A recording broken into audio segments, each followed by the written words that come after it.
بسم الله الرحمن الرحيم الحمد لله رب العالمين الحمد لله الذي خلق السماوات والأرض وجعل الظلمات والنور ثم الذين كفروا بربهم يعدلون أشهد أن لا إله إلا الله وحده لا شريك له وأشهد أن محمدا عبده ورسوله اللهم صل على محمد وعلى آل محمد كما صليت على إبراهيم وعلى آل إبراهيم إنك حميد مجيد اللهم بارك على محمد وعلى آل محمد كما باركت على إبراهيم وعلى آل إبراهيم إنك حميد مجيد ورضي اللهم عن الخلفاء الراشدين والصحابة أجمعين ومن تبعهم بإحسان إلى يوم الدين أما بعد والسلام عليكم ورحمة الله وبركاته. Mes sœurs, mes frères, les louanges, les remerciements, les éloges n'appartiennent qu'à Allah, le premier qui n'a pas de début, le dernier qui n'a pas de fin. L'apparent, le dominant sur toute chose, celui qui a créé les cieux et la terre en 6 jours, ensuite s'est élevé comme ici à sa majesté, au-dessus de sa création. C'est lui qui est le miséricordieux par essence, par excellence, l'omnipotent, l'omniscient. Il sait absolument tout, ce qui est, ce qui a été, ce qui sera, ce qui n'a pas été, ça va être, ce qui sera. Il tient le toupet de toutes choses entre ses mains bénies, subhanahu wa ta'ala. Nous le louons donc, nous attestons que nul autre que lui n'a droit à l'adoration.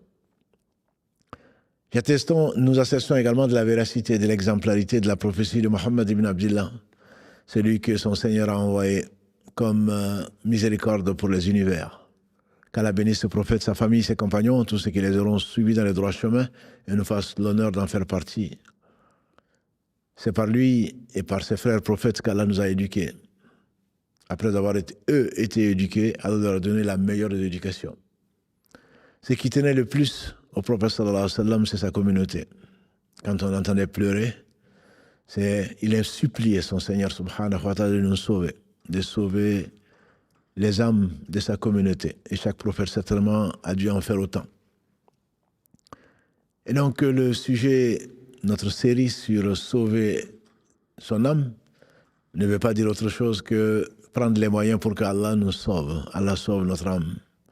L'imam Ash-Shafi'i, qu'Allah lui fasse miséricorde, un imam de qui Allah a voulu que la communauté soit satisfaite, il fait partie des meilleurs de cette communauté. Il n'a vécu que 54 ans. Je dis que, parce que certains ont vécu bien plus longtemps. Mais Allah lui a donné une compréhension de la science. Et un matin, son élève, un des imams de la communauté également, Al-Muzani, vient le trouver. Il dit: ô imam, ô Abu Abdillah, comment te sens-tu? Il dit: je me sens comme quelqu'un qui va quitter ce bas monde, qui va rencontrer son Seigneur et qui va faire face aux actes et aux conséquences de ses péchés. Quelqu'un qui ne sait pas s'il ira au paradis ou en enfer. Alors si Allah m'accorde le paradis, je féliciterai mon âme. Et si je vais en enfer, je lui présenterai mes condoléances. Ce sont des phrases, très certainement, ce n'est pas le seul, et ce n'est pas le seul conseil que l'on peut tirer des anciens.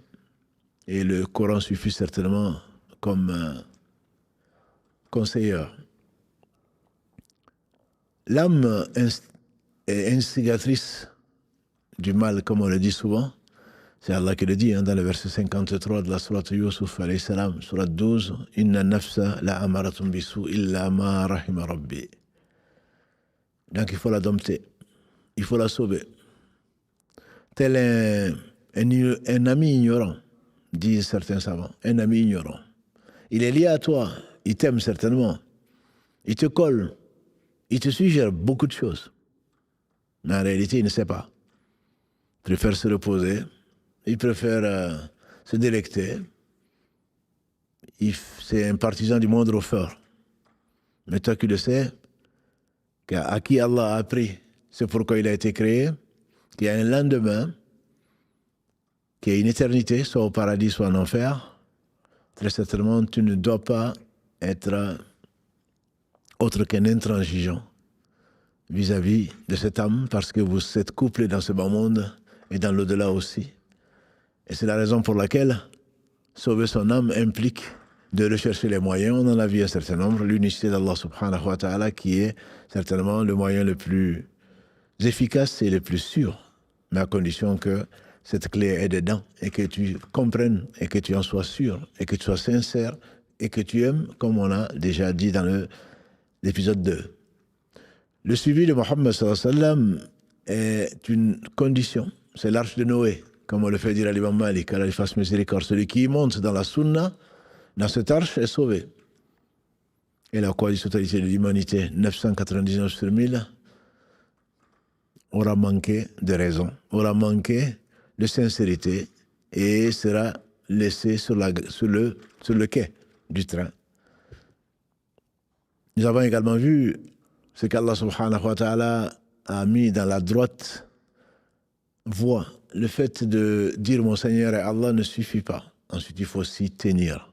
Comme il est dit dans le verset 34, entre autres, de la sourate 41, Inna alladhina qalu rabbuna Allahu thumma istaqamu. تتنزل عليهم الملائكة ألا تخافوا ولا تحزنوا, cette partie qui nous a intéressés. Ceux qui disent notre Seigneur Allah et qui sont tenus droit, les anges descendent sur eux, les savants disent au moment de leur mort, en disant ne craignez rien et ne craignez rien et ne soyez pas tristes. Ne craignez rien, ça veut dire que vous aurez la meilleure compagnie. C'est la bonne nouvelle. Et donc, ça veut dire que ton âme a été sauvée. Cette âme qui certainement mérite, plus que quoi que ce soit, d'être emprisonnée, de ne pas lui satisfaire. Il ne faut pas être complaisant avec son âme. Entre autres. Nous avons également vu un moyen qui est la dernière fois, qui est la piété, la bonté pieuse. Mais quand on parle de bonté pieuse, ce sont des actes généralement apparents, bien qu'Allah nous les définit dans le verset 177 de la sourate Al-Baqarah. La bonté il ne s'agit pas de tourner sa face vers l'Orient ou l'Occident. Mais pour beaucoup d'entre nous, c'est un homme pieux, il va à la mosquée. C'est un homme pieux, il prie. C'est une femme pieuse, elle se lève la nuit pour prier. Mais cette femme de qui jeûnait tous les jours, bien entendu, ceci n'est pas permis dans l'islam. Le prophète sallallahu alayhi wa sallam nous a dit, celui qui jeûne tous les jours n'a pas jeûné. Et qui passait ses nuits à prier. Recherchant bien entendu la face d'Allah subhanahu wa ta'ala, son agrément. Mais dont les voisins se plaignaient, le prophète alayhi salatu salam a dit, elle est en enfer. Donc cette piété apparente que nous recherchons telle une parure, que les gens disent qu'on est pieux. Et c'est Roger Garaudy qui disait, l'important n'est pas ce que l'homme dit de sa foi, c'est ce que la foi fait de l'homme.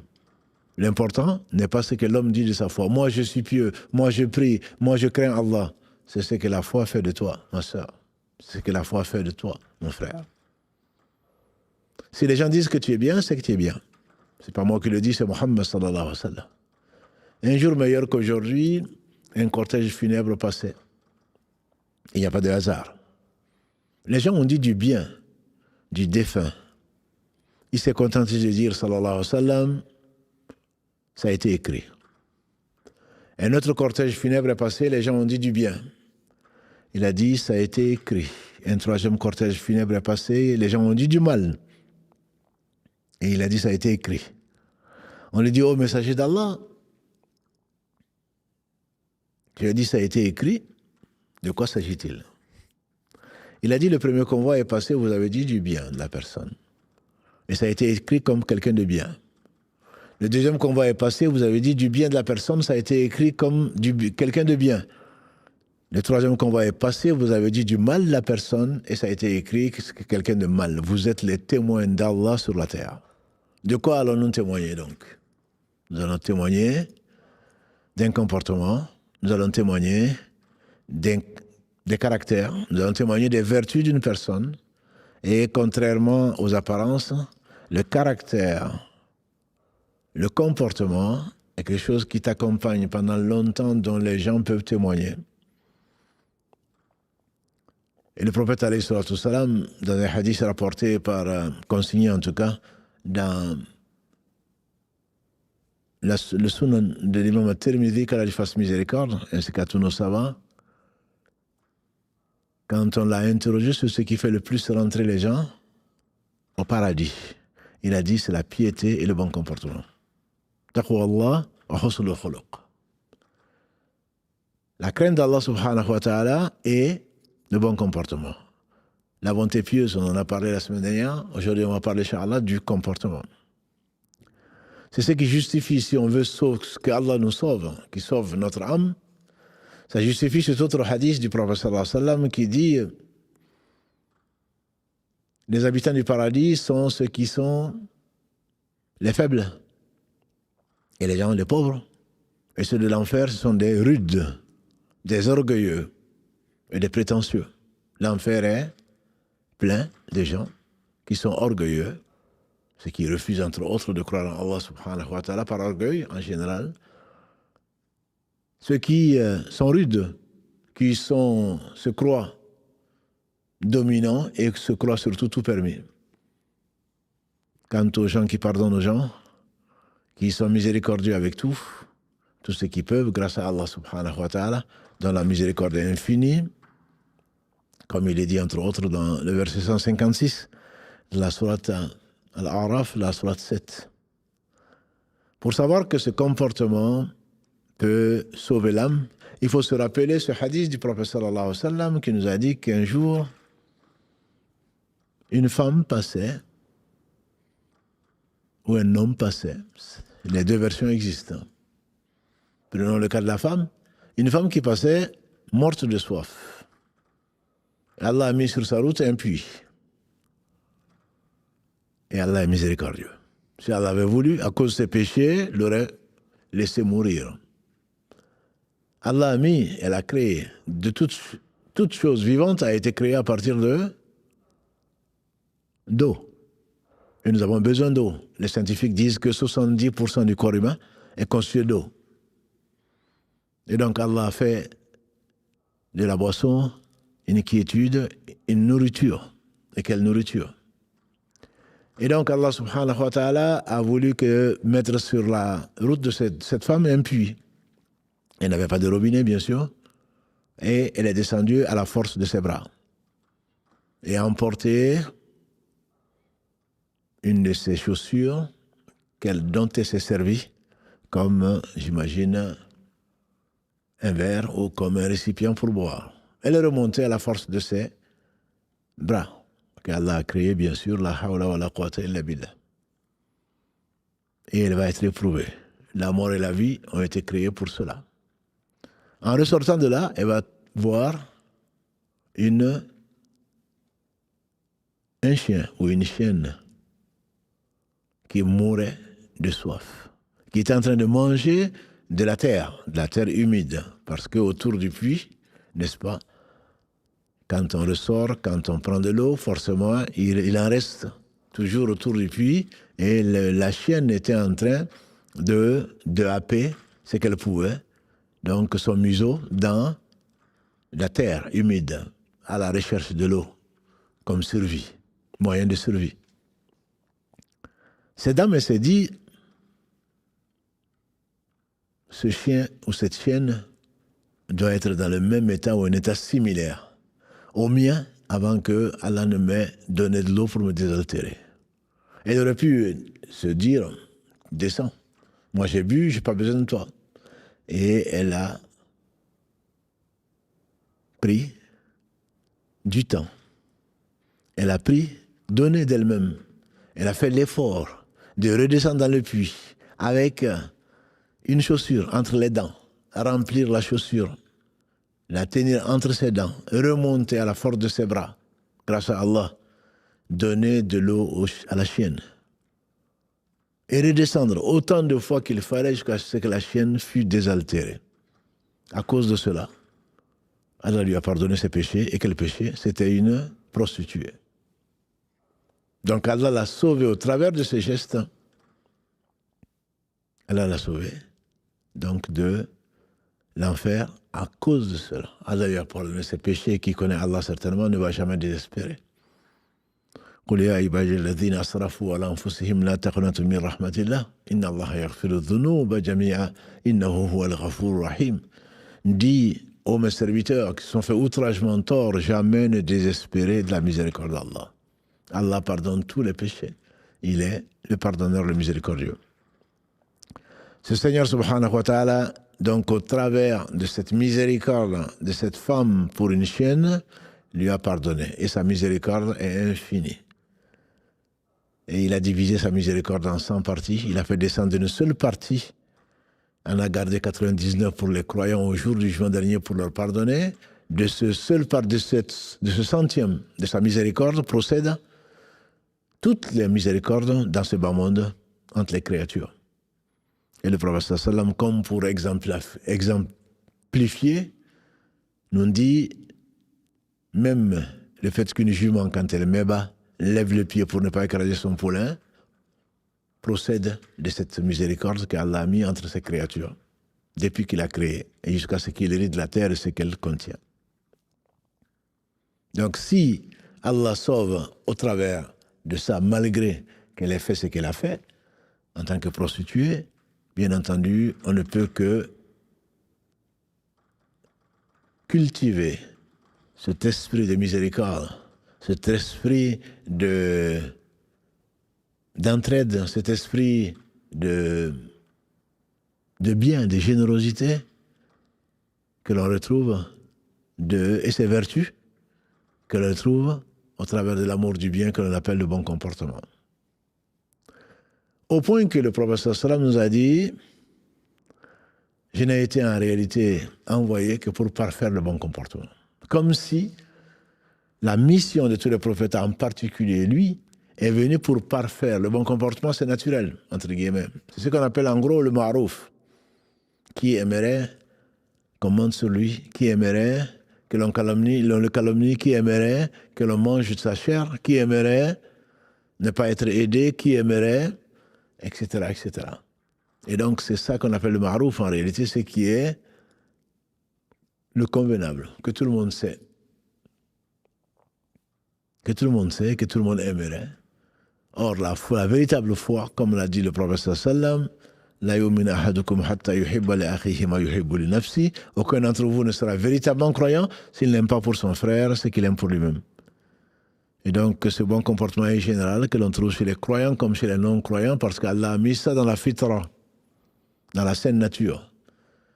La saine nature veut que quand tu es dans la difficulté, tu aimerais être secouru. Donc, naturellement, quand tu vois quelqu'un dans la difficulté, tu devrais lui prêter main forte ou le secourir. Donc, ce bon comportement, c'est ce qui provoque la miséricorde d'Allah subhanahu wa ta'ala sur ses serviteurs. Le prophète alayhi salatu wassalam nous a également enseigné ce qui est également consigné dans les sunan de l'imam At-Tirmidhi et Abu Daoud également. Il a dit alayhi salatu wassalam, rien ne pèse dans la balance le jour du jugement dernier. Le jour où la balance sera posée, les œuvres seront pesées. Rien ne pèse dans la balance au jour du jugement dernier plus que le bon comportement. C'est le bon comportement qui pèsera le plus au jour du jugement dernier. Le prophète, alayhi salatu wassalam, il a dit, au jour du jugement dernier, les gens qui ont un bon comportement seront parmi ceux que j'aime le plus. Le prophète sallallahu alayhi wa sallam nous a dit, les meilleurs d'entre vous, ce sont ceux qui ont le meilleur comportement. Le prophète alayhi salatu wassalam a dit, le croyant ou le musulman qui a la foi la plus parfaite, c'est celui qui a le meilleur comportement. Et bien entendu, c'est lui. Sallallahu alayhi wa sallam, comme Allah subhanahu wa ta'ala a fait son éloge dans la sourate Al-Qalam, Noun, comme les gens l'appellent, sourate 68, verset 4. Wa innaka la ala khuluqin azim. Tu es certainement pétri d'un comportement magnanime, d'un comportement extraordinaire. Anas ibn Malik, qu'Allah l'agrée, il dit, j'ai servi le prophète sallam pendant 10 ans. Pendant 10 ans. Jamais. Pour une chose que je n'ai pas faite, il m'a dit, pourquoi tu n'as pas fait ça? Pour une chose que j'ai faite, pourquoi tu as fait ça? Il dit, c'est celui qui avait le meilleur des comportements, sallallahu alayhi wa sallam. Sa femme Aïcha, radiallahu anha, disait, le prophète sallam n'a jamais levé la main sur une femme, ni sur un esclave, ni quelqu'un d'autre. Il n'a levé la main que quand il combattait pour la cause d'Allah subhanahu wa ta'ala. Il était courageux. Le prophète alayhi salatu wassalam nous a dit justement, à son exemple, les meilleurs d'entre vous, ce sont les meilleurs avec leurs femmes. Et je suis le meilleur d'entre vous. Hadith rapporté, consigné, également dans Tirmidhi, qu'Allah lui fasse miséricorde. Les meilleurs d'entre vous, ce sont les meilleurs avec leur famille. Et dans une version de Tirmidhi, les meilleurs d'entre vous, ce sont les meilleurs avec leurs épouses. Et moi, je suis le meilleur d'entre vous. Tout ceci n'est qu'une introduction pour dire que le bon comportement est une des causes les plus importantes par lesquelles Allah subhanahu wa ta'ala fait de toi un être digne de ce nom, un croyant, un vrai croyant. Alors, qu'on ne se méprenne pas sur le bon comportement, parce qu'on entend des gens dire, oui, mais il ne prie pas, il ne jeûne pas, mais il est meilleur que ceux qui prient et jeûnent, mais il est meilleur, il a un meilleur comportement. Certainement, les droits d'Allah subhanahu wa ta'ala, qui sont prioritaires bien évidemment, en les satisfaisant, en essayant de se rapprocher d'Allah subhanahu wa ta'ala, au travers de ce qu'il a ordonné pour notre bien, au travers de fuir ce qu'il a interdit pour notre bien, et recherchant son amour, lui obéissant, l'aimant, ne suffisent pas chez Allah subhanahu wa ta'ala pour qu'on fasse partie de ses alliés. En effet, les droits de ces créatures, il les a rendus sacrés. Quand on parle de péché, c'est l'injustice, le fait de prendre le droit de quelqu'un d'autre. Bien entendu, à commencer par le droit d'Allah subhanahu wa ta'ala, le plus absolu. Inna Allah la yaghfiru an yushraka bihi wa yaghfiru ma duna dhalika liman yasha. Allah ne pardonne pas qu'on lui associe quoi que ce soit en dehors de cela, il pardonne à qui il veut. Et ensuite, le droit des créatures. Rappelle-toi, mon frère, rappelle-toi, ma sœur, le prophète nous a dit dans ce qui a été consigné dans l'authentique de l'imam Muslim, Atadruna man al-muflis. Est-ce que vous connaissez le perdant ou l'insolvable? Ils ont dit le muflis, le perdant, l'insolvable parmi nous, ou le ruiné, si on peut l'appeler ainsi, c'est celui qui n'a ni dirham, il n'a pas d'argent, il n'a pas d'euros, il n'a pas de dollars, ni mata, il n'a pas de biens matériels, que ce soit un bétail, des bétails, que ce soit un bétail, que ce soit autre chose. Il a dit non, le mouflis, le ruiné de ma communauté, c'est celui qui viendra avec beaucoup de prières, beaucoup de jeûnes, beaucoup de bonnes actions. Mais il a frappé un tel, insulté tel autre, pris le bien de tel autre. Voilà les péchés, le droit des créatures. Allah dans sa justice, Ya ibadi inni harramtu dhulma ala nafsi wa ja'altuhu bainakum muharrama fala tadhalamu. Mes serviteurs, je me suis interdit l'injustice, je vous la rends interdite entre vous, ne vous faites pas injustice. Allah va prendre de ses bonnes actions, il va les donner pour compenser, par justice, pour compenser les torts qui ont été faits à des gens. C'est pour cela que celui qui le connaît, certainement, se réjouira de ce qui lui arrive. Parce que le destin n'est fait que par sagesse d'Allah subhanahu wa ta'ala et pour sa justice. C'est ainsi qu'une femme ira en enfer à cause d'une chatte, comme vous le savez, à cause d'un mauvais comportement qui est bien plus profond que l'apparence. Elle ne lui a pas donné à manger ni à boire, elle a séquestré la chatte et la chatte en est morte. Quelle dureté de cœur, quel manque de miséricorde et de compassion. À cause de cela, a dit le prophète sallam, elle ira en enfer. Parce que, même pour un animal, il faut avoir un bon comportement. Et c'est la raison pour laquelle Allah subhanahu wa ta'ala a envoyé les messagers dont le meilleur d'entre eux, sallallahu alayhi wa sallam, qui n'a été envoyé que pour parfaire ce bon comportement au-dessus de la fitra, exceller ce qu'on pourrait appeler le bel agir, al-ihsan. Al-ihsan, qu'Allah décrit dans nombre de versets, notamment le 133 de la sourate 3. Il invite au paradis, donc que ton âme soit sauvée. Allah dit wasari'u ila maghfiratin min rabbikum wa jannatin arduha as-samawati wal ardu u'iddat lil muttaqin alladhina yunfiquna fi as-sarra'i wad-dharra'i wal kadhimina al-ghayz wal 'afina 'anil nas wallahu yuhibbul muhsinin. Concourez vers un paradis, concourez vers la miséricorde d'Allah, le pardon d'Allah et vers un paradis qui est plus vaste que les cieux et la terre, qui a été réservé pour qui? Pour ceux qu'on peut appeler les pieux. Ceux qui dépensent. Qui soient riches ou qui soient éprouvés par la pauvreté. Même pauvres.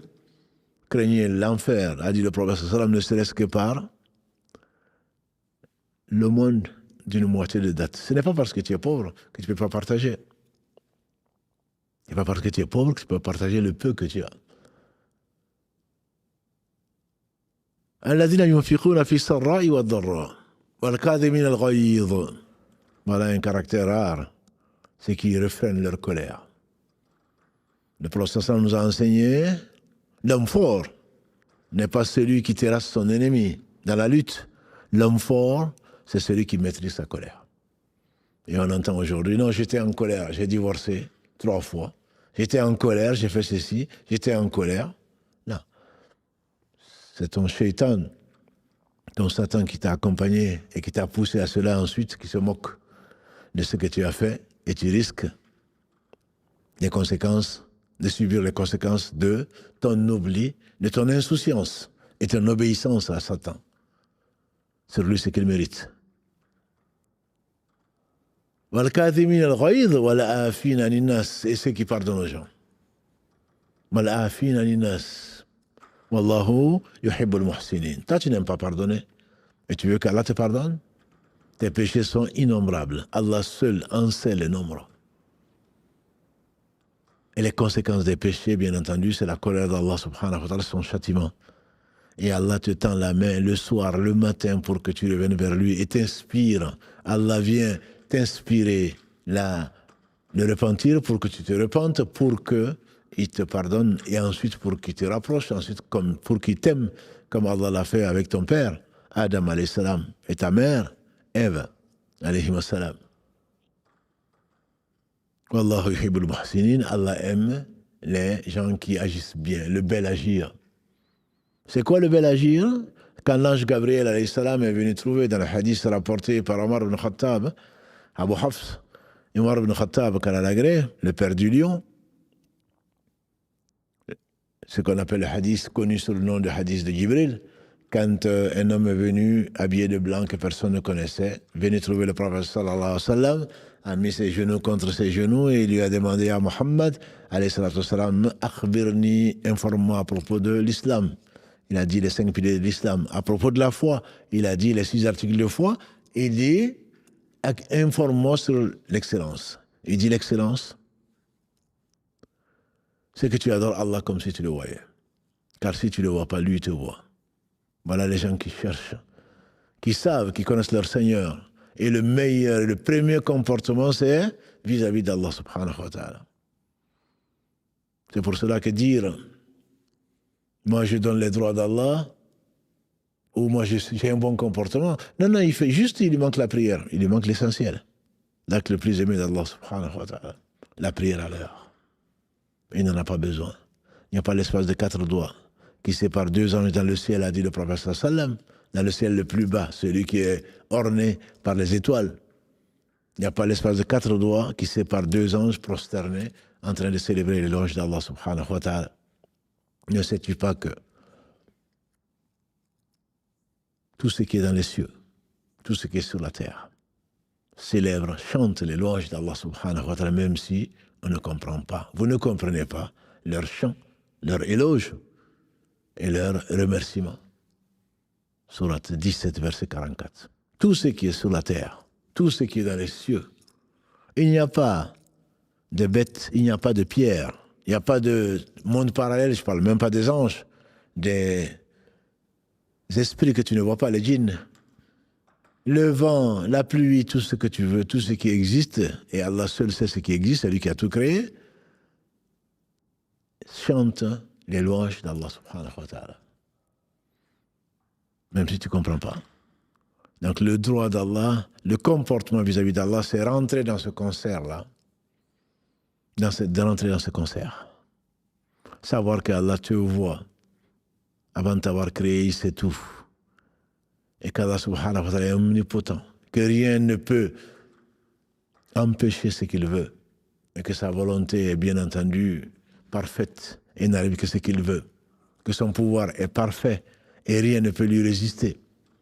Mais qu'il est miséricordieux, qu'il est pardonneur, mais en même temps que son châtiment est terrible. Il est dur le châtiment. Inna batasha rabbika la shadid. Il y a un homme, d'après Ibn Qayyim, qu'Allah lui fasse miséricorde, dans ce qu'il a écrit, si vous voulez le livre, il s'appelle 20 conseils pour nous débarrasser des péchés, pour préserver des péchés. 20 conseils. Dans le conseil numéro 4,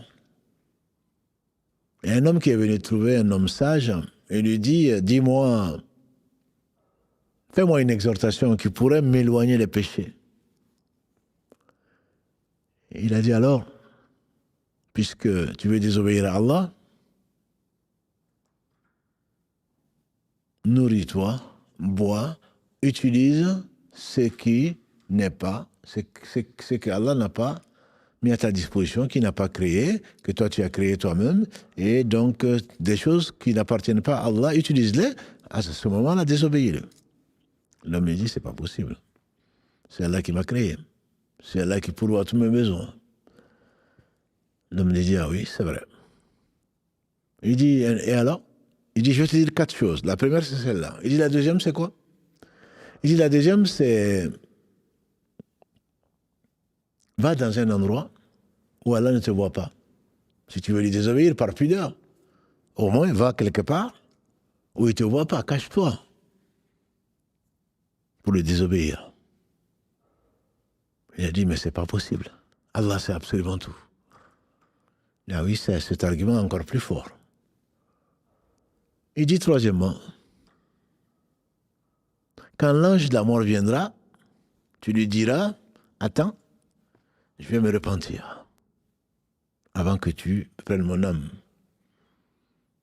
L'homme qui demande le conseil lui dit, mais c'est pas possible.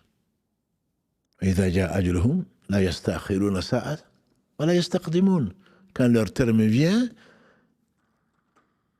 il est prompt, il est précis. Et combien d'entre nous seront surpris par l'heure de notre mort? Il y a des réels qui circulent. L'homme est en train de prier en groupe. Je ne sais pas si vous l'avez vu. Moi, je l'ai vu hier, je crois, sur Instagram. L'homme est en train de prier. Ils font à 3, je pense. À 4. Un imam et 3 ma'moumin. L'imam se prosterne, il se prosterne. L'imam se relève et fait son tashahoud. Les deux autres se relèvent pour faire son tashahoud, leur tashahoud, et lui, il reste prosterné. On peut imaginer comme certains, c'est déconseillé bien sûr, certains d'entre nous, ils finissent d'invoquer Allah. Et l'imam a fini son tashahoud, il a dit salam alaikum, et lui, il était toujours prosterné. Les autres ont dit salam alaikum, les deux autres. Et puis son voisin. Attends, il est toujours dans la prosternation. Il a voulu juste, au cas où il dormait, mais arrête quoi. Et il s'est affalé, il était mort. Quelle belle mort, vous me direz. Dans le sous-jour, il était mort. Et un autre réel, sur Instagram encore, où l'homme était rentré dans une mosquée et il était là en train de regarder son téléphone, comme vous le faites. Il était en train de regarder son téléphone presque en tant que miroir. Le regarder, il fait ça. Et tout d'un coup, assis, tout d'un coup, il s'affale. On s'est précipité sur lui, il était mort. C'était un jeune. On est tous jeunes pour la mort. Jamais assez préparés. C'est pour cela que l'imam Shafi'i conseillait Al-Muzani, quand il leur fasse tous miséricorde, il dit que quand tu lui as demandé conseille-moi avant ta mort, C'est par ça que nous avons commencé. Conseille-moi avant ta mort. Il dit que ta préoccupation soit la mort. Ta préoccupation soit la mort. Parce que tu ne sais pas quand est-ce que va arriver.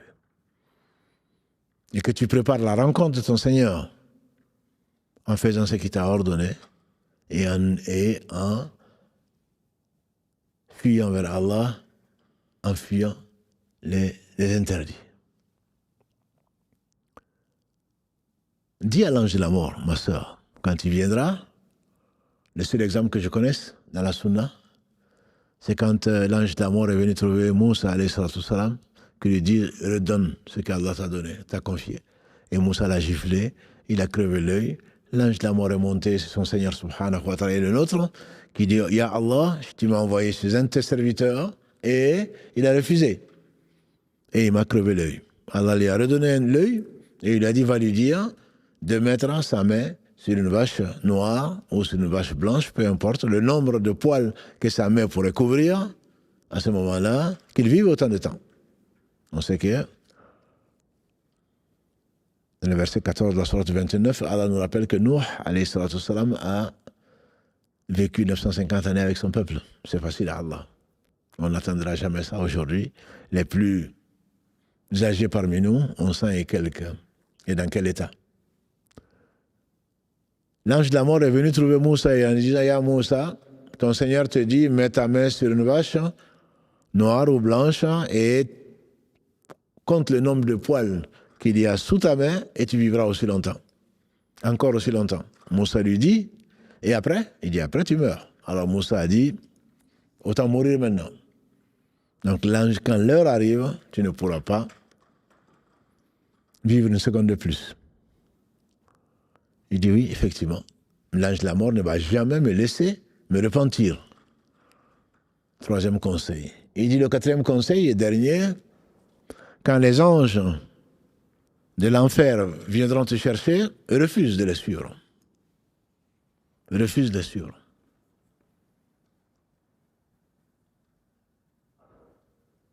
Il a dit, mais on ne peut pas.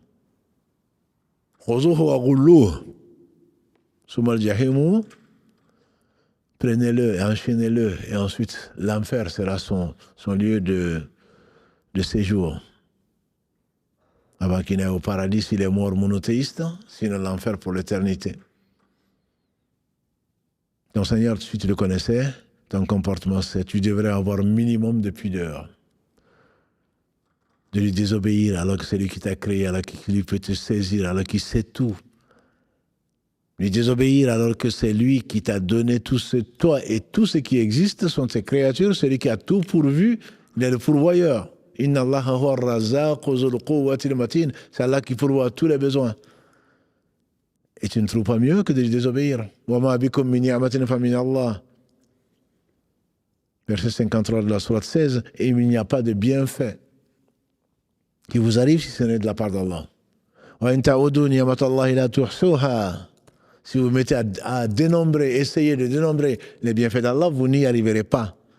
Verset 18 de la sourate 16, verset 34 de la sourate 14. Je ne parle pas de la respiration, je ne parle pas du manger, je ne parle pas du voir, je ne parle pas de marcher, je ne parle pas de la digestion. Si tu te mets à dénombrer, essayer de dénombrer les bienfaits apparents, et les cachés sont bien plus nombreux. Depuis qu'il t'a créé, jusqu'à ce qu'il te ramène à lui, subhanahu wa ta'ala. Et le meilleur de ses bienfaits, c'est certainement la foi, même si tu es ingrat. L'imam Shafi'i disait, conseiller encore à Al-Muzammi, il dit, sois reconnaissant vis-à-vis d'Allah, même si ses bienfaits te paraissent peu. Sois reconnaissant. Mais cette reconnaissance, disent certains savants, c'est la raison pour laquelle Allah nous a créés. Pourquoi? Parce qu'Allah dit dans le verset 78 de la sourate 16, Wallahu akhrajakum min butuni ummahatikum la ta'lamuna shay'a. Wa ja'ala lakum as-sam'a wal absara wal af'ida la'allakum tashkurun. Allah vous a fait sortir des ventres de vos mères, vous ne saviez rien. Vous n'étiez rien, vous ne saviez rien. Et vous a donné, oui, la vue et le cœur, afin que vous soyez reconnaissants.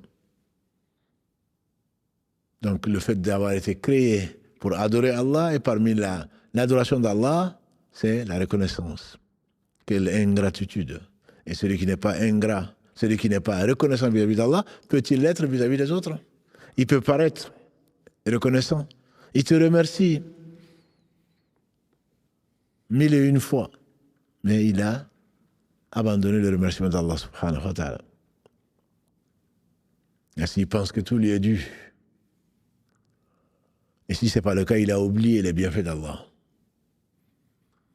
C'est un manque de pudeur. Allah t'a donné, il faut reconnaître que c'est lui le bienfaiteur. Allah t'a donné, Allah t'a comblé, il faut savoir que sans lui, tu ne peux rien. Le besoin d'Allah est tout simplement total. Et Allah t'a confié des choses et tu l'utilises à mauvais escient. Que ce soit ton corps, que ce soit tes biens, ou les biens qu'il t'a confiés, parce que rien ne t'appartient sauf tes péchés, les biens qu'il t'a confiés, que ce soit tout, absolument tout ce qu'il t'a confié pour peu de temps. Et à lui, tu feras retour. Tu dois donc l'aimer forcément. Un enfant aimerait sa mère, aime sa mère et pour cause. Parce que quand il a besoin de quoi que ce soit, Allah t'a donné, Allah t'a comblé, Allah a répondu à tes invocations, à tes souhaits, et Allah t'a donné ce dont tu n'as même pas besoin, entre guillemets, tout cela pour t'éprouver. Le bon comportement exige que tu sois reconnaissant vis-à-vis de ce Seigneur, que tu le supplies, que tu l'aimes, que tu lui obéisses pour ton bien, que tu reviennes vers lui repentant, subhanahu wa ta'ala. Allah nous a comblés, entre autres, par la conservation du livre, alors que les autres l'ont perdu. Inna nahnu nazzalna dhikra wa inna lahu lahafidhun. C'est nous qui avons fait descendre le rappel. Verset 9 de la sourate Al-Hijra, 15, sourate 15, verset 9, et c'est nous qui nous chargeons de le conserver, ce rappel. Et le Coran, notre mère Aïcha, qu'elle a la grève, on a dit, mais quel était le comportement du prophète sallam, nous qui n'avons pas eu la chance, entre guillemets, de le côtoyer tant, alors que toi, tu étais son épouse, quel est le comportement du prophète sallam? Il a dit, le comportement du prophète sallam, c'était le Coran. Et les savants disent, chaque fois que le Coran a ordonné une chose, et Allah n'ordonne que le meilleur, Inna Allah ya'muru bil adli wal ihsan, wa ita'i dhil qurba, wa yanha anil fahsha'i wal munkari wal baghi. Verset 90 de la sourate 16, Allah dit, Allah ordonne l'équité et l'excellence. Inna Allah ya'muru bil adli wal ihsan, wa ita'i dhil qurba, et donner aux proches. Et interdit le contraire. Le Coran, si tu veux être sauvé, le Coran sera ton intercesseur au jour du jugement dernier, a dit le prophète sallallahu alayhi wa sallam. Dans ce qui a été consigné dans l'authentique de l'imam al-Muslim, qu'Allah lui fasse miséricorde, qui dit, le prophète sallallahu alayhi wa sallam a dit, le Coran et le jeûne viendront intercéder auprès d'Allah pour celui qui l'a lu. Le Coran, Allah dit subhanahu wa ta'ala, le prophète sallallahu alayhi wa sallam dit, Ahlul Qur'an, ahadullah wa khasatuh. Les gens du Coran, ce sont les gens d'Allah et ses intimes. Bien entendu, on ne peut pas imaginer que les gens d'Allah aient un enfer. On ne peut pas imaginer que les intimes d'Allah soient en enfer. Qu'Allah nous compte parmi cela. Mais qu'est-ce que les gens du Coran? C'est les gens qui le lisent, qui le récitent, qui en comprennent le sens, qui méditent sur ce sens et qui y croient et qui le mettent en pratique. C'est ça le bon comportement vis-à-vis du Coran. En même temps, tu auras le meilleur comportement avec ce que nous avons déjà vu en montant dans l'arche de Noé, en montant dans l'arche qu'Allah t'a servi, Allah t'a donné, à propos duquel le prophète sallallahu alayhi wa sallam nous a dit, je vous laisse deux choses. Jamais vous ne vous égarerez après. Si vous les tenez, ils sont inséparables, elles sont inséparables. Le livre d'Allah et ma sunna. Quel meilleur comportement que celui de Muhammad sallallahu alayhi wa sallam. Pauvre coraniste. Si tu ne crois pas au hadith, comment tu vas voir l'application de ce que Allah a révélé à son prophète sallallahu alayhi wa sallam? C'était le Coran vivant. C'était le Coran vivant, dans toutes ses attitudes. Et c'est ce qui a fait de lui le meilleur des hommes, sallallahu alayhi wa sallam. Chaque fois que le Coran ordonnait une chose, et c'est le premier, bien entendu, à l'observer. Chaque fois que le Coran interdisait une chose, il était le premier et le plus loin de l'interdiction de ce qu'Allah n'aime pas, subhanahu wa ta'ala. Alors, le bon comportement, c'est avant tout vis-à-vis d'Allah. Tu as promis à Allah de l'adorer sans rien lui associer. Verset 172 de la sourate 7. Tu as promis à Allah de l'adorer sans rien lui associer. Est-ce que c'est ce que tu as fait? Certainement pas. Certainement pas. Donc, le devoir vis-à-vis d'Allah subhanahu wa ta'ala, vis-à-vis de son livre, vis-à-vis de son messager, c'est ça le bon comportement. Quelqu'un qui trahit Allah, quelqu'un qui trahit sa promesse, certainement va trahir les créatures, sans aucun doute. Ensuite, Allah a voulu que ton comportement soit excellent. Vis-à-vis de qui? Vis-à-vis de tes pères et mères. وَقَضَى رَبُّكَ لَا تَعْبُدُوا إِلَّا إِيَّاهُ وَبِالْوَالِدَيْنِ إِحْسَانًا. Verset 23 de la sourate 17, ton Seigneur a décrété que tu n'adorerais que lui et de l'excellence vis-à-vis des pères et mères. Al-Ihsan, c'est l'excellence, le bel agir vis-à-vis de qui? De tes pères et mères. Et Allah, subhanahu wa ta'ala, a voulu lier son adoration à ton comportement vis-à-vis de tes pères et mères. Dans le verset 14 de la sourate 31, Luqman, Allah explique, ce n'est pas le seul verset, mais dans celui-là, dans le verset 14, Allah dit حَمَلَتْهُ أُمُّهُ وَهْنًا عَلَى وَهْنٍ وَفِصَالُهُ فِي عَامَيْنِ أَنِ اشْكُرْ لِي وَلِوَالِدَيْكَ إِلَيَّ الْمَصِيرُ.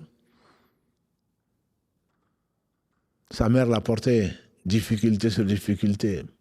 Et qu'il se sépare de sa mère, cet enfant, ça a pris 2 ans. Aucun animal n'a mis 2 ans pour d'avoir autant besoin d'aide que cet enfant, que l'homme. Dans 2 ans, après avoir été tété, après avoir été torché, après avoir, on lui a donné à manger, à boire, nettoyer, tout. C'est au bout de 2 ans qu'il commence à être, entre guillemets, autonome, un peu autonome.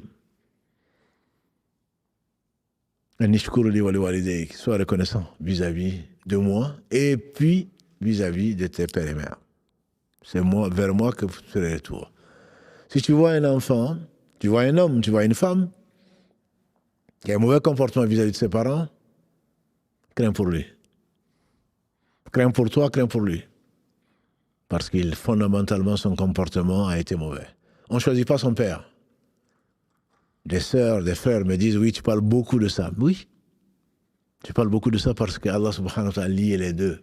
Comme disait Ibn Abbas, radiallahu anhu, celui qui adore Allah et qui est malveillant vis-à-vis de ses pères et mères, son adoration est loin d'être complète. Et lui disait même, Allah n'accepte pas son adoration. On ne choisit pas son père. Oui, on ne choisit pas non plus ses enfants. D'après Abu Huraira al-Agré, dans ce qui a été consigné dans les authentiques de l'imam al-Bukhari et Muslim, un homme est venu demander au prophète sallallahu alayhi wa sallam à qui je dois le plus d'égards. À qui, vers qui je dois être le plus bienveillant? Le prophète sallallahu alayhi wa sallam a répondu, ta mère. Il a dit, et puis, ensuite, il a dit ta mère. Ensuite, il dit ta mère. Ensuite, il dit ton père. Voilà l'ordre. Qu'Allah fasse miséricorde à nos mères vivantes et à nos mères croyantes pour celles qui sont décédées. Jamais tu ne saurais remercier assez Allah. Jamais tu ne saurais compenser les efforts d'une mère. Allah les a créés pour cela. Allah leur a donné cette fibre maternelle, cet amour maternel que ton père ne pourra pas te donner, bien que quand ils étaient des hommes, ils allaient chercher la subsistance pour effectivement que Allah subhanahu wa ta'ala te sorte de la difficulté, de la pauvreté, de l'indigence vers l'autonomie. Qu'Allah récompense toute personne qui nous a apporté du bien, aussi petit nous paraît-il. Les pères et mères, ce sont les 2 personnes à qui on doit le plus. Après, bien entendu, le prophète sallallahu alayhi wa sallam, ses compagnons, nos savants, mais dans la vie de tous les jours, ce sont père et mère. Le comportement également de mes pères, de nos mères, doit être excellent vis-à-vis de qui? De leurs enfants. On me dit, tu parles souvent des pères et mères, des droits des pères et mères, mais les droits des enfants. Les enfants ont aussi des droits. Oui, les enfants ont des droits. Mais ma soeur, mon frère, pose-toi la question de savoir qu'est-ce que je vais dire à Allah par rapport à mes devoirs. Allah ne va pas te dire tes droits. Quel droit tu n'as pas eu? Non. Allah va te dire de quels devoirs tu t'es pas acquitté, qui sont des injustices et qui sont des péchés. Allah va te compenser. Et combien? Oh, combien? Il est juste. Il va te compenser les droits qu'on t'a pris. Quant à tes devoirs, c'est à toi de t'en acquitter. Tu dois, mon frère, tu dois, ma sœur, du respect à tes enfants. Tu dois les éduquer. Ya ayyuhalladhina amanu qu anfusakum wa ahlikum nara waquduha an-nas wal hijara. Verset 6 de la sourate 66. Allah dit aux vous les croyants, prenez les moyens de préserver, je dirais de sauver vos âmes ainsi que celles de votre famille. Qu anfusakum wa ahlikum ainsi que votre famille, d'un feu dont le combustible sont les pierres et les hommes. Feu sur lequel veillent des anges durs et rudes qui ne désobéissent pas à Allah et qui font ce qu'Allah leur ordonne. Et donc cette éducation est fondamentale. Ce respect est essentiel. Tu dois leur trouver jusqu'à ce qu'ils soient indépendants. Avant, en tout cas, c'était à l'âge adulte. Aujourd'hui, c'est peut-être un peu plus tard. La femme, la fille, jusqu'à ce qu'elle se marie. Le garçon, jusqu'à ce qu'il puisse voler ses propres ailes. Tu dois l'aider à se marier, pour ne pas dire tu dois le marier, s'il n'en a pas les moyens. Et ensuite, tu dois l'accompagner, il devient comme un frère. Les parents ont des devoirs vis-à-vis des enfants. Mais s'ils ne les font pas, je crains pour moi, je crains pour eux parce qu'ils vont le payer. Allah n'est le parent de personne. Il n'a pas d'enfant, il n'a pas de compagne. Et il se passe de tout. Et il est juste. Il a interdit l'injustice. Tes enfants ne sont pas de ta création, mon frère, ma soeur. Ils doivent être aimés. Si tu ne peux, au moins, rester juste et équitable. Ils ont des droits. Les enfants ont des droits. Et tout a des droits. Ensuite, les proches. Que ce soit tes frères et tes sœurs, que ce soit la parenté proche d'abord et ensuite lointaine. Le prophète alayhi salatu wassalam commençait souvent ses discours par rappeler la crainte d'Allah en récitant le premier verset de la sourate 4. Ya ayyuhan nasu اتقوا ربكم الذي خلقكم من نفس واحدة وخلق منها زوجها وبث منهما رجالا كثيرا ونساء واتقوا الله الذي تساءلون به والأرحام إن الله كان عليكم رقيبا. Ô vous les humains, craignez votre Seigneur qui vous a créé d'une seule âme, d'elle son épouse. Du couple fait sortir beaucoup d'hommes et de femmes. Craignez Allah et respectez le lien de parenté. Le lien de parenté. Quel qu'il soit. Aïcha, notre mère, elle a dit que le prophète sallam a dit qu'Allah a créé ces créatures, le lien de parenté s'est accroché au trône. Il a dit, j'ai peur qu'on me coupe. Et Allah lui dit, est-ce que tu ne seras pas satisfait que je me lie à celui qui se lie à toi et que je me coupe de celui qui se coupe de toi? Celui, bien sûr, dont Allah se coupe, voilà le véritable perdant, l'insolvable, le ruiné, puisque tu ne peux rien sans Allah. Père et mère, frères, sœurs, tantes, oncles et de proches en proches. Un lien fondamental, et tout ceci bien entendu, chaque point, on l'a déjà traité dans l'éthique du musulman, chaque point demanderait des heures et des heures de dissertation et de rappel. Là aujourd'hui, c'est juste un résumé pour te dire, est-ce que tu es le meilleur? Si tu veux être le meilleur d'entre nous, sois celui qui a le meilleur comportement. Si tu veux être le meilleur d'entre nous, sois celui qui a le meilleur comportement avec sa famille. Si tu veux être le meilleur d'entre nous, sois le meilleur avec tes épouses, ou ton épouse, ou tes enfants et le reste. Pas seulement parce que tu passes ton temps à la mosquée, pas seulement parce que tu fais croire que tu as un bon comportement à l'extérieur et que tu es proche. Qui te connaît mieux, à part après Allah, qui te connaît mieux que ton épouse ou ton époux, qui te connaît mieux que tes enfants, qui te découvre, qui découvre tous tes états. Dehors, le frère, masha'Allah. Dehors, la sœur, masha'Allah, quelle sœur. Et à l'intérieur,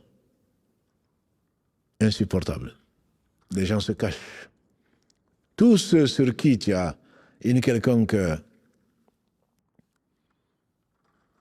responsabilité qui dépendent de toi, tout dépend d'Allah, qui dépendent de toi tant soit peu, attends que tu sois de bonne humeur.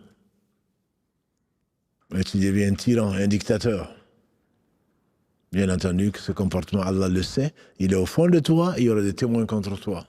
Tu veux, mais c'est moi qui t'ai fait. Et si Allah te disait, c'est moi qui ai fait ça. Tout le bien vient d'Allah, subhanahu wa ta'ala. Ne rappelle pas. Voilà tout à coup, on fout ça coup. Moi, je suis, c'est Allah qui sait, celui qui le craint. L'époux et l'épouse, les droits sont énormes. Allah dit dans le verset 228 de la Sourate Al-Baqarah, 228, elles ont des droits et également des devoirs. Et chacun d'entre vous a des droits et des devoirs. Il y a des devoirs communs que l'on connaît, le respect. Malheureusement, ce n'est pas souvent le cas. Qu'on entend des gens déchirés. On peut divorcer parce qu'on ne s'entend pas, on n'a pas les mêmes objectifs. Moi, je veux aller vers l'au-delà, toi, tu veux aller sur le bas monde. Ça peut être divergent, mais on reste des amis, ou en tout cas, des gens qui se quittent sans histoire, sans rancœur, sans méchanceté, des insultes matin, midi et soir, des trahisons et je ne sais quoi d'autre. Non. La fidélité, l'amour, la compassion, l'entraide sont des valeurs qui sont sûres et qui sont partagées. Pas seulement tu me dois. Non. Je ne suis pas un animal, je ne suis pas ton esclave pour que tu aies droit de vie et de mort sur moi. C'est une association, c'est un contrat que nous faisons devant Allah. Et quel contrat? Sur lequel tu seras interrogé sur les termes du contrat. Et Allah a donné à chacun, à l'un comme à l'autre, des droits et des devoirs. Je ne vais pas rentrer dans les détails. Tu as ton frère, tu as ta sœur. Et parmi eux, tu as le voisin. Le prophète sallam a dit, l'ange Gabriel est venu me recommander le voisin. M'a tellement recommandé le voisin que je crains plutôt, qu'il inscrit parmi les héritiers. Hadith rapporté par l'imam al-Bukhari, consigné en tout cas dans l'authentique l'imam al-Bukhari. Je crains qu'il soit héritier, c'est-à-dire comme mon père et ma mère, s'ils sont vivants, comme mes enfants.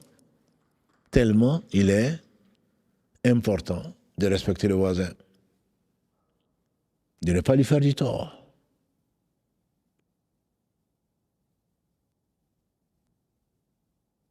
De l'aider quand il en a besoin. De le consoler quand il est affecté par ce qu'on n'aimerait pas et pourtant qui est notre bien. De se réjouir quand il a des réjouissances, quand il a de la joie, de partager avec lui. De lui pardonner. Parce que même les dents et la langue, dit-on, il arrive des conflits. Il arrive que les dents mordent la langue. De lui pardonner, de ne pas lui faire du tort, autant que faire se peut. Le voisin, encore le voisin. Le prophète sallallahu alayhi wa sallam, un jour meilleur qu'aujourd'hui, il disait, Wallahi, il n'est pas croyant. Je jure par Allah qu'il n'est pas croyant. Il n'est pas croyant par Allah. On dit, mais qui donc? Il dit, celui dont le voisin n'est pas à l'abri de sa méchanceté. Celui dont le voisin n'est pas à l'abri de la méchanceté. Parfois, nos liens doivent être plus forts même que nos propres enfants ou que nos propres parents. Parce que c'est la même famille. Le voisin, encore le voisin. Qu'il soit musulman ou non musulman. S'il est musulman, il a 2 droits sur toi. S'il n'est pas musulman, au moins il a un droit. Allah dit pour le non-musulman qu'il faut l'équité, l'entraide, la compassion.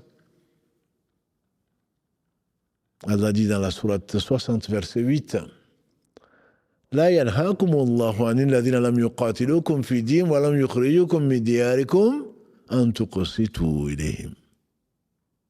Allah ne vous interdit pas d'être juste, d'être équitable vis-à-vis de ceux qui ne vous ont pas combattu dans votre religion, qui ne vous ont pas fait sortir de vos demeures. Et Allah aime les gens qui sont équitables. Ça veut dire que tu compatis, et comme le disent les savants, tant qu'il n'y a pas ces deux choses qui vous ont combattu dans votre religion, je ne dis pas ce qui est dans leur cœur, comme on a dit par rapport aux hypocrites, ce qui est dans leur cœur, c'est même pire que ce que vous voyez. Mais aujourd'hui, les langues se sont lâchées, le voile a été arraché de beaucoup de gens qui insultent l'islam, qui insultent les musulmans. À ce moment, ne sois pas injuste. Si lui, il est injuste, ne sois pas injuste.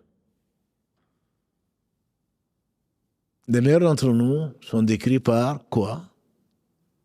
Par le fait qu'ils rendent le bien pour le mal qu'on leur fait.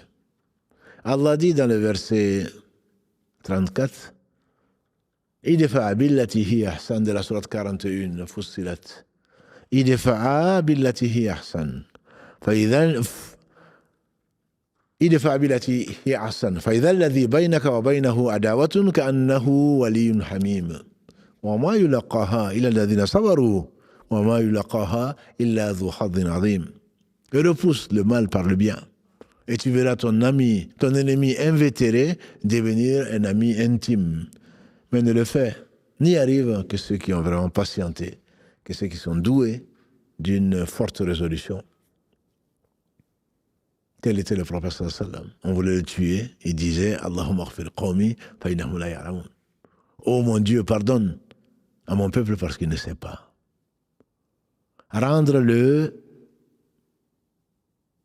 bien pour le mal qu'on te fait. Lier la parenté ou les relations avec celui qui les coupe. Un homme est venu trouver le prophète sallam en disant, moi, mes parents, entre guillemets, je leur fais du bien, ils me font du mal. Je leur fais du bien, comme salaire, ils me font du mal. Et le prophète, sallallahu alayhi wa sallam, n'a pas dit, arrête. Il a dit, si ce que tu dis est vrai, parce que généralement, on ne voit que ce que l'on fait. Ce que les autres font, on est ingrat, on ne le voit même pas. On ne voit que non, je lui ai fait ça, je lui ai donné ça, je lui ai fait des papiers, je l'ai hébergé, j'ai fait... Oui, mais lui, qu'est-ce qu'il t'a apporté? Non. Souvent, on l'oublie. C'est ça l'ingratitude. Il dit, si ce que tu dis est vrai, alors tu ne cesses pas de leur faire manger de la cendre chaude. Tu ne cesses pas de leur faire manger de la cendre chaude. Alors, il repousse. Donne à celui qui te prive. Patiente sur les mauvais caractères des autres. Et remercie Allah de ne pas être à leur place. Si Allah avait voulu, tu serais à leur place. Et très certainement, tu aurais regretté. Et tu serais ridicule et regretté certainement d'avoir eu ce mauvais comportement, ce qui ne t'ennoblit pas du tout.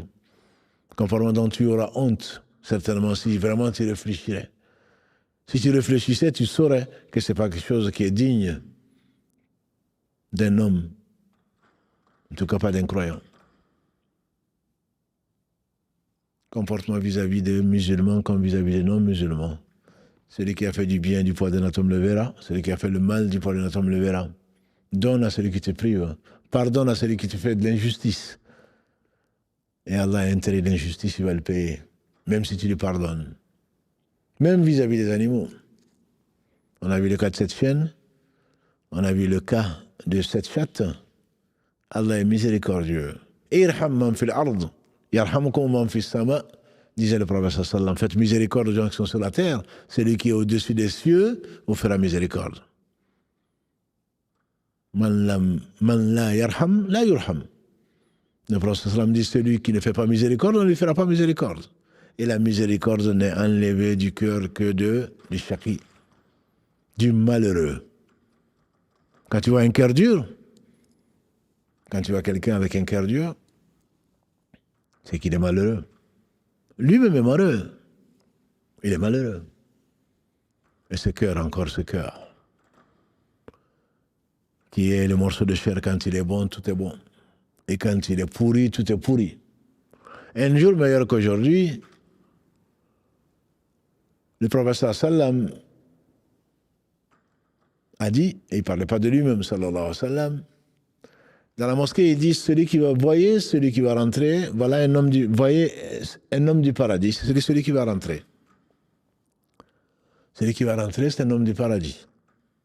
Bien sûr, nous sommes tous dirigés vers la porte, assis nos regards plutôt, pour voir qui va rentrer. Et voilà qu'un Ansar, un Médinois, arrive avec ses chaussures dans la main gauche et son visage sa barbe dégoulinant d'eau des ablutions.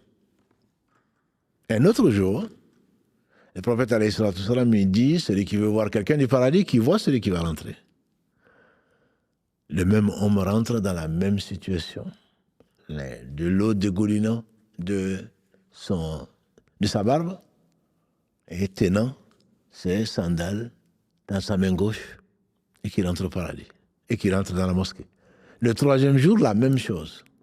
Alors, Abdallah ibn Amr ibn As, quand il a agressé son père, l'un des rares Quraysh qui savait écrire, et il rentrait dans l'islam avant son père, il a rapporté un certain nombre de hadiths, Abdallah ibn Amr ibn As, il a dit, j'ai été voir l'homme, je lui ai dit, je me suis chamaillé avec mon père. Est-ce que tu peux m'héberger pendant 3 jours? Non, plutôt j'ai juré à mon père que je ne rentrerai pas à la maison pendant 3 jours. Est-ce que tu peux m'héberger? Il a dit oui. Chez les Arabes, à l'époque, en tout cas, ils étaient très généreux. Et le prophète sallam nous a dit, celui qui croit en Allah au jour du jour dernier, qu'il soit généreux avec son hôte.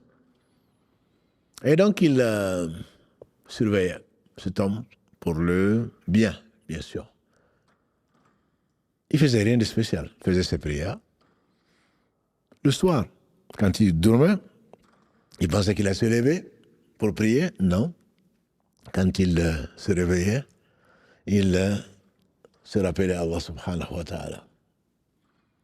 Mais rien de spécial. Dans la journée, il ne jeûnait pas. Pendant 3 jours, cela a paru suffisant à Abdallah. Et surtout, ça a paru minime. Il a sous-estimé ce que cet homme faisait. Et donc, il lui a avoué. Il dit maintenant, qu'Allah te bénisse, j'imagine. Il a remercié, je repars. En fait, je n'ai pas eu de différend avec mon père, sinon que 3 fois, le prophète alayhi salatu salam nous a dit, celui qui veut voir quelqu'un du paradis, qui voit celui qui rentre, 3 fois, c'est toi qui es rentré. Qu'est-ce que tu fais de spécial?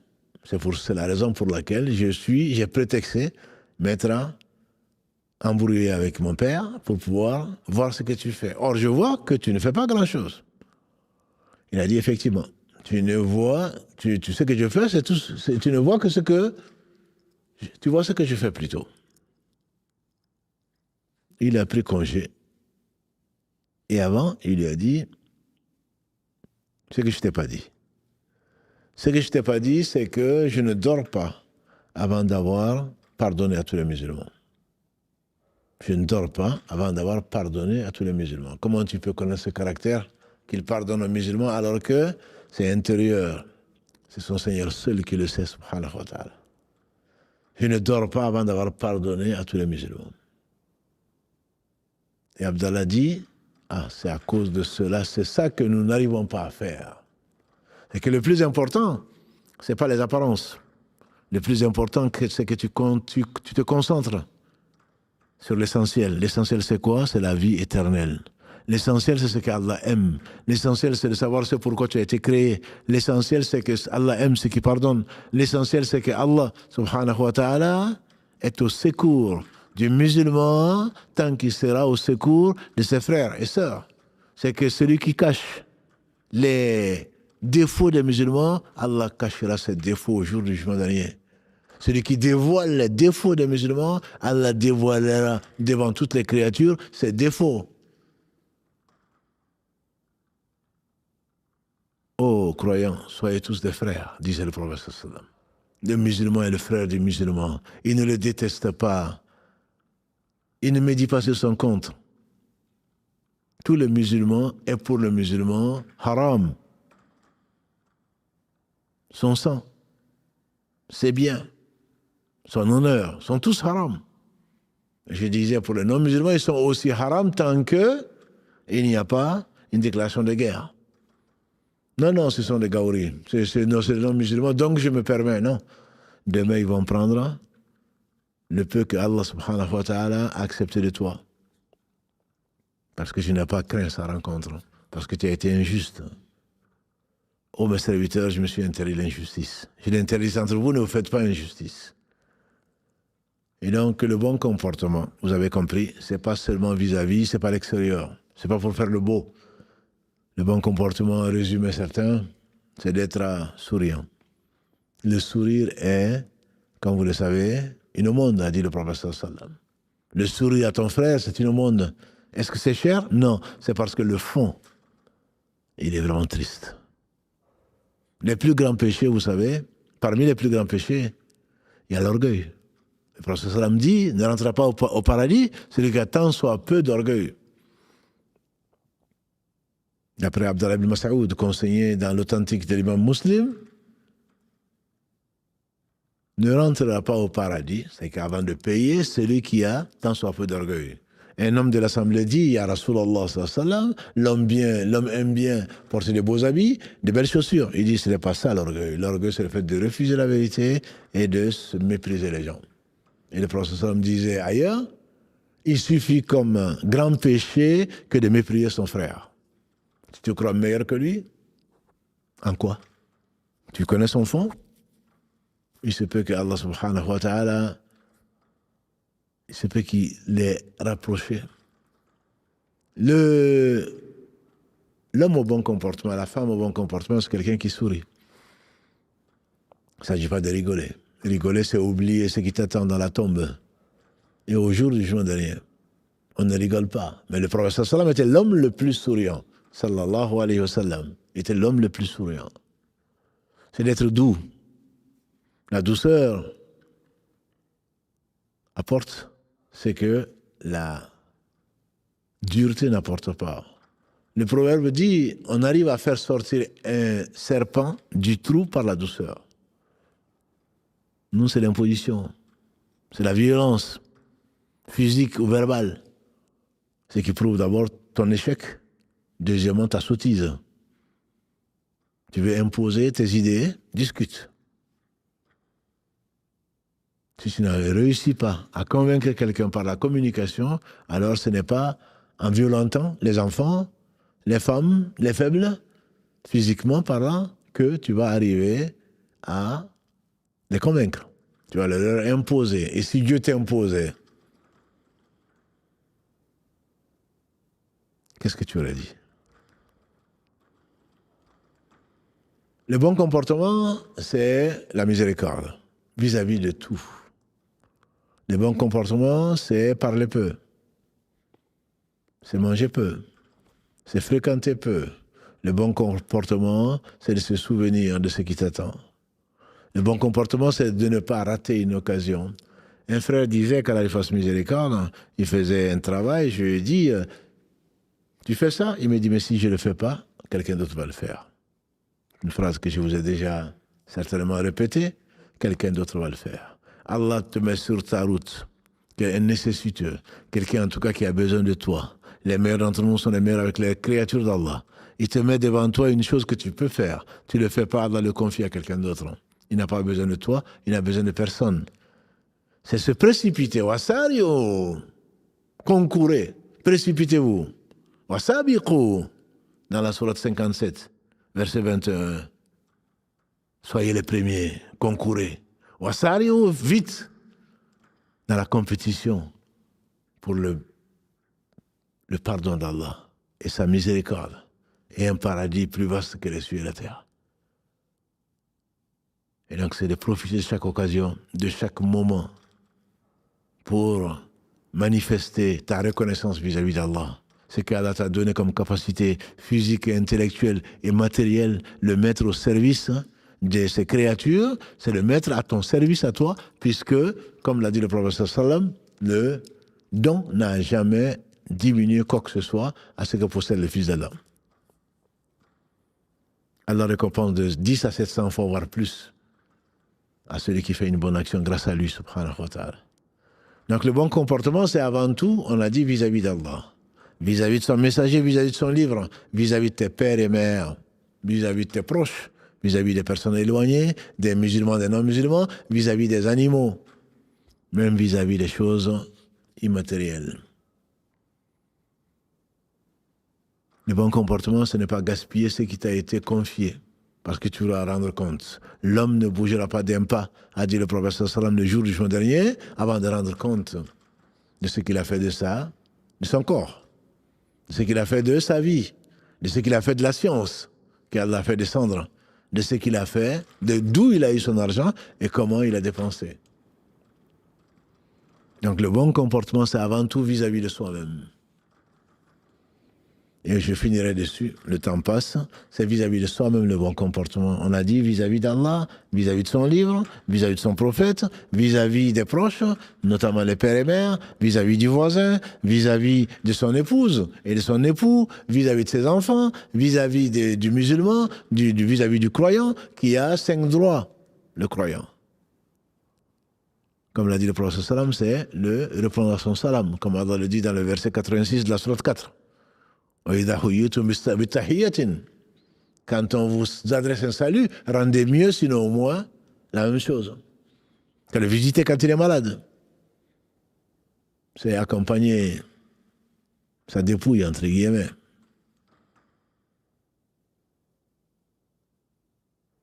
C'est quand il éternue et qu'il dit Alhamdulillah, Yarhamakallah, qu'Allah te fasse miséricorde après avoir dit Alhamdulillah. C'est lui donner un conseil dans une des versions, quand il demande conseil. Ad-din wa nasiha, la religion, c'est le bon conseil. Et vis-à-vis de toi-même, c'est le bon comportement, c'est de se préparer à la rencontre d'Allah subhanahu wa ta'ala. C'est savoir que tout ce que tu feras de bien comme de mal se verra un jour. Verset 7 et 8 de la sourate 99. فَمَنْ يَعْمَلْ مِثْقَالَ ذَرَّةٍ خَيْرًا يَرَى وَمَنْ يَعْمَلْ مِثْقَالَ ذَرَّةٍ شَرًّا يَرَى. Malheureux ou sot, celui qui veut avoir un bon comportement vis-à-vis des autres et qui s'oublie lui-même.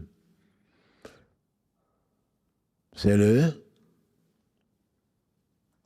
fait de se surveiller, d'être vigilant. Inna Allaha kana alaykum raqiba. Muraqaba. C'est le fait de surveiller ce que l'on fait, d'agir, de réfléchir et de penser à Allah subhanahu wa ta'ala avant d'agir, sinon pendant et après également. En lui demandant certainement pardon, avant, en voyant si c'est ce qu'on veut faire, par la bonne intention, ce qu'on veut faire, qu'en dit Allah ou son messager dans la belle religion qu'Allah nous a laissée, avant de faire. Sinon pendant, quand on s'en rappelle grâce à Allah, le faire et changer d'intention, si on veut le faire pour soi-même, pour autre que Allah, ou alors arrêter et ne pas le faire. Et après lui demander pardon pour nos imperfections comme on le fait, après la prière. Ça c'est le muraqaba. Le muhasaba, penser à l'au-delà. Parce que ton sort dépendra de ce que tu auras fait dans ce bas monde qui a été créé pour te mettre à l'épreuve. Le muraqaba, il est là. Le mujahada, toute ta vie, jusqu'à rencontrer Allah subhanahu wa ta'ala, tu es en lutte contre tes 4 ennemis, en lutte contre son âme, contre ton âme, l'âme qui incite au mal, en lutte contre ton Satan qui veut t'amener à l'enfer, et qui va surfer sur tes passions, et en lutte contre ce monde et ce qu'il contient. Ce sont tes 4 ennemis plutôt. Le mujahada, la meilleure lutte, certainement, c'est la lutte contre ces ennemis-là. Notamment, le premier de ces ennemis, c'est ton âme. Parce que, comme on l'a dit, verset 53 de la sourate 12, l'âme ordonne le mal, hormis celle à qui Allah fait miséricorde. Veille à ces 4 ennemis, ce n'est pas ta belle-mère, ton ennemi. Ce n'est pas ton père, ce n'est pas ta mère, ce n'est même pas ton voisin. Ton ennemi, c'est ton âme. Et ensuite, c'est Satan. Et ensuite, ce sont tes passions. Il faut lutter contre tes passions. Et ensuite, c'est le monde dans lequel est enjolivé les passions. Ce sont les 4. Et ensuite, pour se rapprocher d'Allah subhanahu wa ta'ala, ce que je vais rajouter, c'est le muqarraba. C'est le fait de se rapprocher d'Allah. Et on ne se rapproche pas d'Allah par mieux que ce qu'il a rendu obligatoire pour ton bien. Allah bi dhikrillahi tatma'in al-qulub. N'est-ce pas que c'est par le rappel d'Allah que les cœurs s'apaisent? Verset 28 de la sourate 13. Ton cœur s'apaise. Moins de stress. Allah fait descendre sa sakina, fait descendre la quiétude dans ton cœur quand les autres sont stressés. Toi, tu vois bien plus loin. Si Allah le fait, c'est que c'est bien. Comme le disent les anciens. Si ça vient d'Allah, et tout bien vient d'Allah, si ça vient d'Allah, c'est que c'est bien. Ne pas se révolter contre le destin. Tu n'y changeras rien et tu vas être malheureux ici-bas avant l'au-delà. Allah a décrété et il est tout sage, il est omniscient. Et tu vas te rapprocher d'Allah ensuite parce qu'Allah t'a incité à faire, t'a inspiré comme bien supplémentaire par rapport à ce qu'il t'a ordonné de faire. Et tu vas te rapprocher d'Allah. Muqarrab. Muqarraba. Ulaikal muqarraboun. C'est la crème de la crème. C'est les prophètes, alayhim salam. C'est les gens véridiques qui savent que la vie de ce bas monde n'est pas grand-chose. Qui veulent profiter de ce temps-là, du peu de temps qu'ils ont eu, qu'on leur a confié et dont ils ne connaissent pas la durée, pour se rapprocher d'Allah, subhanahu wa ta'ala. Qu'Allah nous compte parmi ces gens intelligents qui ont pris la vie comme un tremplin pour aller vers l'au-delà, qui ont cru en Allah avec certitude, afin qu'Allah les aime. C'est pour cela qu'ils ont un bon comportement. Pourquoi Allah va t'aimer, alors qu'il n'a besoin de rien? C'est parce qu'il t'a pétri d'un bon comportement. Et le prophète sallam, parmi les différentes versions de Dua Iftitah, parmi quand tu dis Allah Akbar, dans la prière, avant de chercher protection auprès d'Allah subhanahu wa ta'ala, contre Satan le lapidé et commencer la récitation de la sourate Al-Fatiha, il y a plusieurs formules qu'utilisait le prophète sallallahu alayhi wa sallam. Entre autres formules que nous connaissons plus, c'est Subhanaka Allahumma bihamdika wa tabaraka ismuka wa ta'ala jadduka wa la ilaha ghayruk. Ça, c'est une formule que beaucoup d'entre nous utilisent. Elle est courte, condensée, concise, etc. Allahumma ba'id bayni wa bayna khatayaya kama ba'adta bayna al-mashriq wal maghrib. Oh Allah, éloigne-moi des péchés comme tu as éloigné l'Orient de l'Occident jusqu'à la fin. Et il y a cela aussi, Allahumma hadini li ahsani akhlaq, la yahdini li ahsaniha illa ant, wa asrif anni sayyiha, wa la yasrif anni sayyiha illa ant.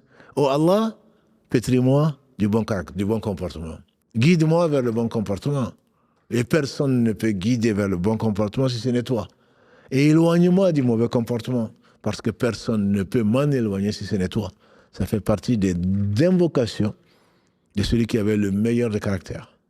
Comme quoi, ta pauvreté, ton indigence, et nous sommes tous indigents. Ayyuha nasu antumul fuqara ila Allah, wallahu huwal ghaniyyul hamid.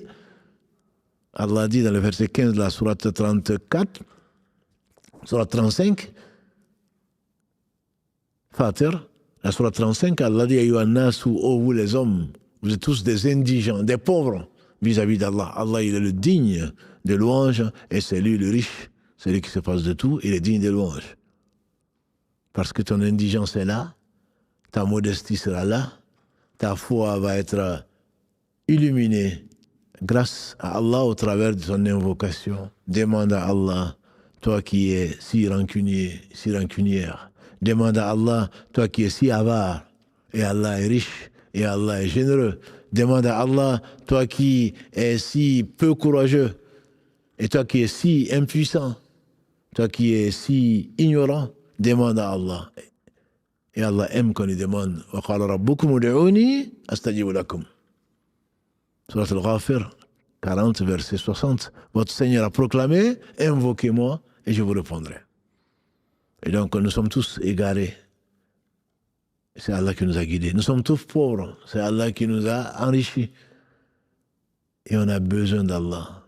Le besoin, il est total. C'est la raison pour laquelle ce bon comportement, comme le reste, c'est Allah qui te le donne. Mais sois conscient, ne sois pas orgueilleux. Non, moi je ne peux pas, non. Moi je suis... Tu n'es pas parfaite. Je ne suis pas parfait. Nous ne sommes pas parfaits. Allah seul est parfait, subhanahu wa ta'ala. Et il a promis de répondre à ton invocation. Et ce qui rapproche le plus, ce qui fait rentrer le plus fréquemment les gens au paradis, c'est la crainte d'Allah subhanahu wa ta'ala, la bonté pieuse et le bon comportement.